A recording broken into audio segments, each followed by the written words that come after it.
Halo teman-teman, selamat datang di channel Hayu Ka Jawa Barat. Kiai Haji Tubagus Muhammad Falak atau yang diakrab disapa dengan panggilan Abah Falak lahir pada tahun 1842 Masehi di Pondok Pesantren Sabi, Desa Purbasari, Kabupaten Pandeglang, Banten. Nama kecil beliau adalah Tubagus Muhammad, tetapi ada juga yang mengatakan nama kecil beliau adalah Abdul Halim. Kemudian diubah menjadi Abdul Haris, sedangkan gelar Falak sendiri diberikan oleh gurunya Syekh Sayyid Afandi Turki saat beliau mempelajari ilmu kasaf dan juga falak di Mekah. Sejak kecil, Tubagus Muhammad diasuh oleh ayahandanya, Ki Haji Tubagus Abbas, dan ibundanya Ratu Quraisyin. Ayahnya adalah keturunan keluarga Kesultanan Banten, silsilah dari Syekh Syarif Hidayatullah, sedangkan ibundanya adalah Ibu Ratu Quraisyin, merupakan keturunan dari Sultan Banten. Kiai Haji Tubagus Abbas merupakan seorang ulama besar di Banten. Ayahandanya juga merupakan pendiri dan pemimpin Pondok Pesantren Sabi. Melalui garis keturunan dari ayahnya, Abah Falak berasal dari keturunan keluarga besar Kesultanan di Banten. Bahkan, kalau merujuk kepada silsilah keluarganya, Abah Falak termasuk keturunan salah satu wali songo yang bernama Syarif Hidayatullah atau lebih dikenal dengan gelar Sunan Gunung Jati. Abah Falak menikah dengan Siti Fatimah, sosok gadis dari Pegentongan, Bogor.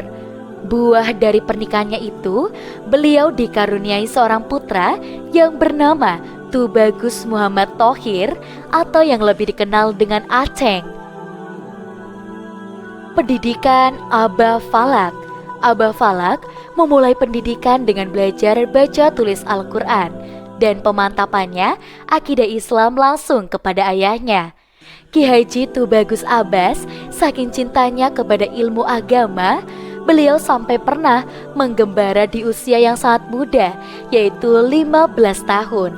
Abah Falak berguru kepada ulama Banten dan Cirebon untuk menimba dan memperdalam ilmunya. Kemudian pada usia 17 tahun, tepatnya tahun 1857, untuk pertama kalinya Abah Falak berangkat ke Tanah Suci untuk menimba ilmu selama kurang lebih 21 tahun. Dan pada tahun 1878, Abah Falak kembali ke tanah air.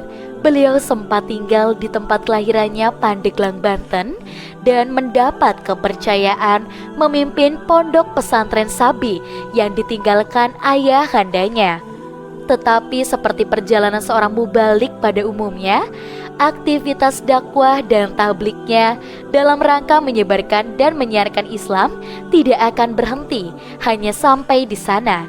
Sebagai wujud untuk mengembangkan dan mengamalkan ilmunya, sejak setahun itu beliau memulai melancarkan aktivitas tablik dan dakwah secara estafet, dimulai dari daerah Pandeglang, Banten hingga sampai ke Pagentongan, Bogor. Abah Falak merupakan seorang ulama yang karismatik. Hingga saat ini, meski beliau telah tiada, makamnya masih sering diziarahi oleh banyak orang dari berbagai penjuru tanah air, bahkan oleh para pejabat negara.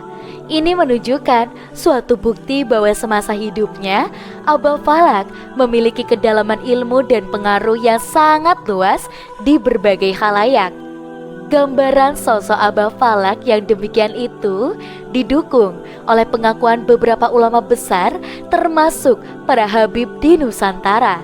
Mereka memberikan pengakuan bahwa Abah Falak merupakan seorang waliullah. Hal itu pernah disampaikan oleh Habib Umar bin Muhammad bin Hud Al-Attas, Habib Soleh, Tanggul di Jawa Timur. Salah satu karomah Abah Falak adalah ketika 3 hari menjelang wafatnya, beliau sempat dikunjungi oleh para guru yang telah tiada, seperti Syekh Nawawi Al-Bantani, Syekh Said Abdul Turki, Syekh Abdul Karim, bahkan juga Syekh Abdul Qadir Jailani. Ada juga yang mengatakan bahwa beliau bisa mengetahui apa maksud dan tujuan orang yang akan datang kepadanya. Selain itu, diterangkan pula bahwa Abah Falak sering melakukan perjalanan singkat antara Pagentongan sampai ke Banten.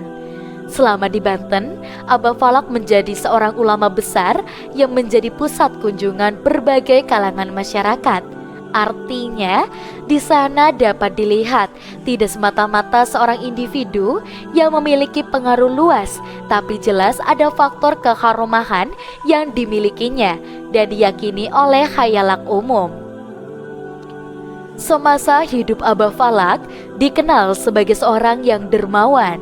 Banyak orang yang datang kepadanya untuk meminta tolong dan beliau selalu memberikan pertolongan kepada orang-orang yang meminta pertolongan.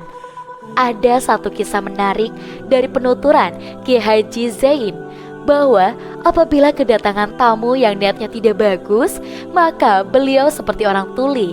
Pernah suatu saat Abah Falak kedatangan tamu yang meminta nomor togel. Pada saat orang itu mengutarakan maksudnya, Abah Falak bertanya berulang kali, seolah-olah sama sekali tidak mendengar apa yang diutarakan orang itu. Bahkan secara tiba-tiba, Abah Falak menyuruh orang itu pulang. Bahkan konon katanya, kiai yang juga perintis NU di wilayah Bogor ini mendapat tantangan tidak mudah ketika mendapati sebuah masyarakat yang percaya akan dukun dan penuh dengan mistifikasi. Sehingga putra Kiai Haji Tubagus Abbas yang mempunyai ketersambungan nazab kepada Sultan Maulana Hasanuddin, Raja Banten Putra Sunan Gunung Jati, harus terlebih dahulu menghadapi dukun-dukun tangguh dan kuat di kampung tersebut. Pertarungan dengan dukun di sini bukan dalam hal fisik, tetapi lebih kepada penguatan akidah dan nilai-nilai Islam. Kiai Tubagus Muhammad Falak dengan ilmu hikmah dan juga karomahnya yang mampu membuat masyarakat di Pagentongan percaya bahwa Allah lah yang maha kuasa dan penolong, sehingga mereka tidak percaya lagi kepada dukun. Kembali kepada ajaran ulama yang tersambung ilmunya hingga ke dalam Nabi Muhammad.